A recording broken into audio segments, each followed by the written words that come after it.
अस्सलामु अलैकुम वरहमतुल्लाहि वबरकातुहू। नापाकी और पाकी के कुछ ज़रूरी मसाइल हैं जो हर मुसलमान को पता होना चाहिए।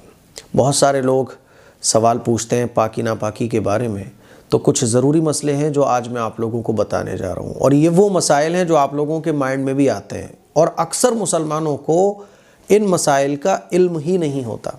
जैसे कि एक साहब हैं, वो पूछ रहे थे बहुत दिन पहले कि मुफ्ती साहब मान लीजिए हम नापाक हैं, हमारे ऊपर गुस्ल फ़र्ज़ हो चुका है, तो हम कोई पानी पिएंगे तो हमारा झूठा क्या नापाक हो जाएगा?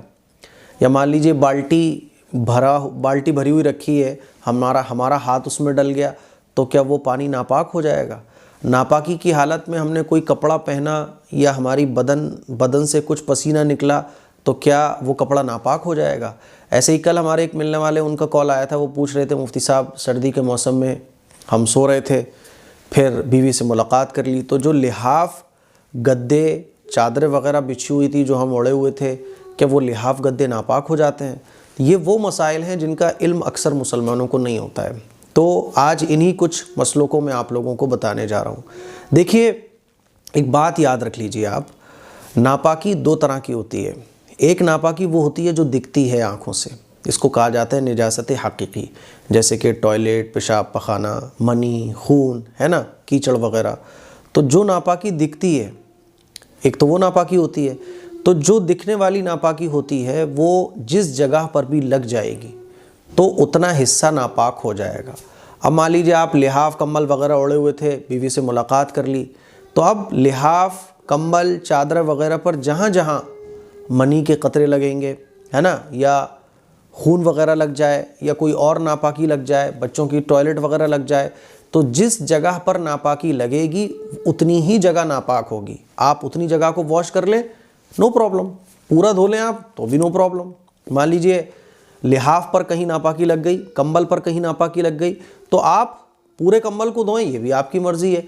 या नापाकी जितने हिस्से पर लगी है उतने हिस्से को आप वॉश कर लें, ये भी ठीक है। बात समझ आ रही है? तो मियाँ बीवी के मुलाकात करने से कंबल, लिहाफ, गद्दे, चादरें, बेडशीट वगैरह ये नापाक तब तक नहीं होंगी जब तक कि नापाकी लग ना जाए। और नापाक भी सिर्फ उतना ही हिस्सा होगा जितने हिस्से पर ये नापाकी लगी है, ठीक है ना। तो निजासत हकीकी यानी वो निजासत जो दिखती है, जो निजासत दिखती है वो नापाकी जहाँ कहीं भी लगेगी वो उतना हिस्सा नापाक हो जाएगा।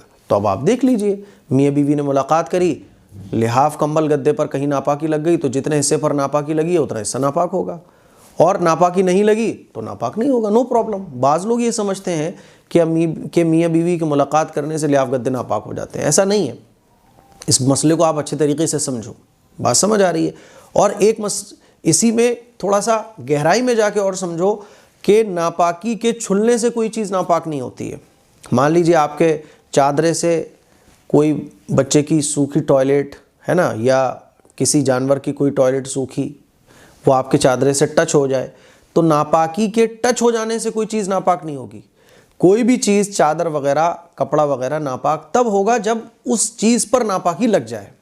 बात समझ आ रही है? जैसे बाज़ दफ़ा क्या होता है ना, बिल्ली की सूखी टॉयलेट होती है, तो कभी कभी क्या होता है, वो हमारे कपड़े टंगे हुए हैं, सुखाने के लिए हमने कपड़े टांगे, वो कपड़े ज़मीन पर गिर गए, उस पर बिल्ली की टॉयलेट आ गई, वो सूखी थी, तो हम समझते हैं कपड़ा नापाक हो गया। नहीं, सूखी टॉयलेट से कपड़ा नापाक नहीं होगा। कपड़ा नापाक तब होगा जब वो निजासत उस पर लग जाए, वो नापाकी कपड़े पर लग जाए।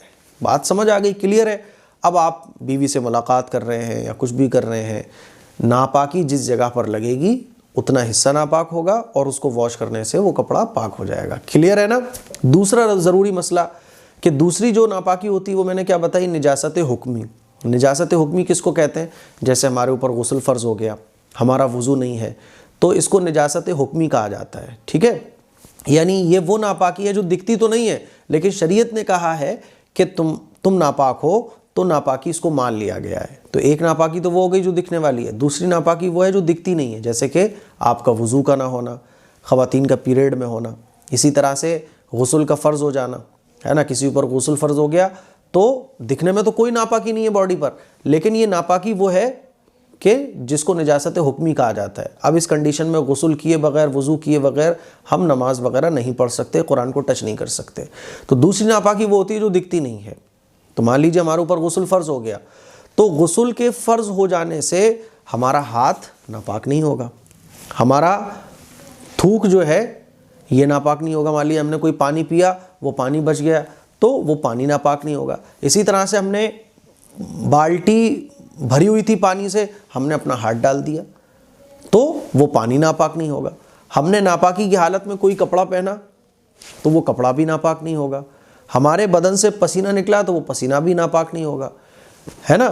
कोई भी कपड़ा, कोई भी चीज़ नापाक होने के लिए ज़रूरी है कि नापाकी निजासत उससे टच हो जाए। बात समझ आ रही है? वो कब होता है? दिखने वाली नापाकी में। और जो दिखने वाली नापाकी नहीं होती, जैसे कि हमारे ऊपर गुस्ल का फ़र्ज़ हो जाना, वज़ू का टूट जाना, ये नापाकी ऐसी है जिससे हमारी बॉडी नापाक नहीं होती, बल्कि उस इबादत को हम नहीं कर सकते। अब जैसे कि गुस्ल हमारे ऊपर फ़र्ज़ हो गया, अब हम मस्जिद में एंटर नहीं हो सकते, हम कुरान को नहीं पढ़ सकते, गुस्ल करना पड़ेगा, लेकिन हमारी बॉडी पूरी पाक है। बात समझ आ रही है? उस इबादत को नहीं कर सकते। तो ये बात अच्छे तरीके से समझे कि अगर गुस्ल फ़र्ज़ हो जाता है या वज़ू टूट जाता है, तो गुस्ल के फ़र्ज़ हो जाने से हमारे बॉडी के कपड़े भी नापाक नहीं होंगे। किसी पानी में हाथ डाल देंगे तो वो पानी भी नापाक नहीं होगा, हमारा झूठा भी नापाक नहीं होगा। यहाँ तक कि अगर हम किसी पाक शख्स को गले मिल लें तो उससे वो नापाक नहीं होगा। क्लियर है ना? तो नापाकी दो तरह की हो गई।